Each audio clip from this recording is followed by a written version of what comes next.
हमारे देश में ऐसी कई महान हस्तियों ने जन्म लिया है जिसके कारण आज हम आज़ादी की सांस आज़ादी के साथ ले सकते हैं। हमारे देश में ऐसी कई महान औरतों ने भी, महान महिलाओं ने भी सहयोग किया है जिसके कारण ही हम आज स्वतंत्रता की लाइफ जी पा रहे हैं। उनमें से ही एक महान हस्ती थी जिनका नाम है मैडम भीकाजी कामा।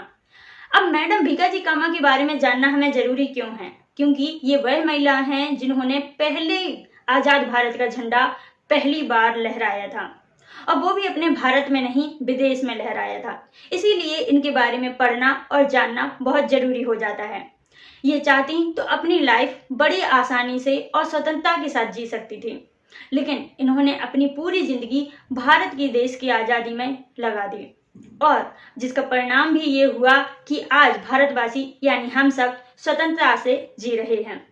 इनका जन्म 24 सितंबर 1861 को हुआ था, और 24 सितंबर कल ही है। इसीलिए मैंने सोचा क्यों ना आज ही इनके बारे में एक वीडियो अपलोड करनी चाहिए। मैडम भीकाजी कामा का जन्म बॉम्बे में हुआ था, जिसे आज के समय में हम मुंबई के नाम से जानते हैं।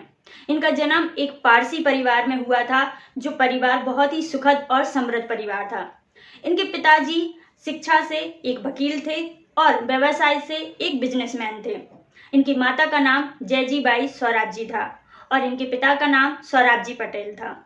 लेकिन ये इतने अच्छे परिवार से आने के कारण ही शायद इन्हें एक अच्छी शिक्षा का मौका मिला और इन्होंने इंग्लिश मीडियम से अपनी पढ़ाई पूरी की, और एजुकेशन पूरी करने के लिए ये विदेश भी गईं। पर विदेश में रहकर भी इन्हें अपने देश के प्रति प्यार कम ना हुआ, अपने देश के प्रति जो लगाव था वो कम ना हुआ। वहां रहते हुए भी इन्हें भारत की इतनी चिंता थी कि उन्होंने वहां से ही भारत के लिए लड़ने के लिए ठान लिया था। यही कारण था कि जर्मनी के स्टटगार्ट में 1907 में हो रहे अंतरराष्ट्रीय साम्यवादी परिषद में जब उन्हें जाने का मौका मिला, तब उन्होंने उस मौके को खोया नहीं और बेफजूल गवाया भी नहीं। वे वहां जाकर भारत का झंडा लेकर लहराते हुए बोली कि यह स्वतंत्र भारत का झंडा है। उस झंडे में 3 रंग थे, जिसमें हरा, केसरिया और लाल रंग की पट्टियां थीं, जिसमें 8 कमल के फूल भी बने हुए थे, जो कि 8 राज्यों को दर्शाते थे।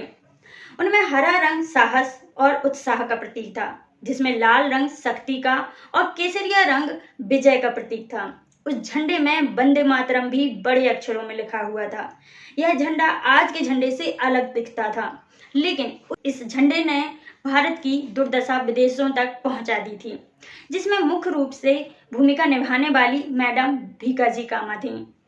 उस कॉन्फ्रेंस में मैडम भीकाजी कामा ने बड़े साहस और ऊंची आवाज में बोला, यह स्वतंत्र भारत का झंडा है। मैं आपसे विनती करती हूँ, खड़े होकर इसे सलामी दें। और उनके कहने का अंदाज ऐसा था कि लोग वाकई खड़े हुए, और भारत के पहले झंडे को कई देशों के लोगों ने सलामी भी दी। जिसके बाद उन्होंने बताया कि भारत में अभी सूखा रोग और प्लेग रोग से बहुत ही दुर्दशा हो रही है, और फिर भी अंग्रेजों का अत्याचार उन पर होता रहता है। लोग वहां मरने तक को मजबूर हो गए हैं।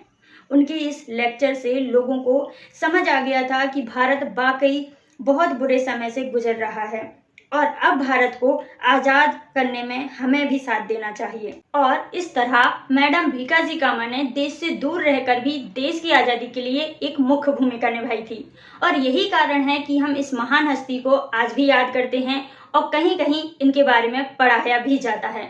मिलते हैं नेक्स्ट वीडियो में, तब तक के लिए टाटा बाय बाय।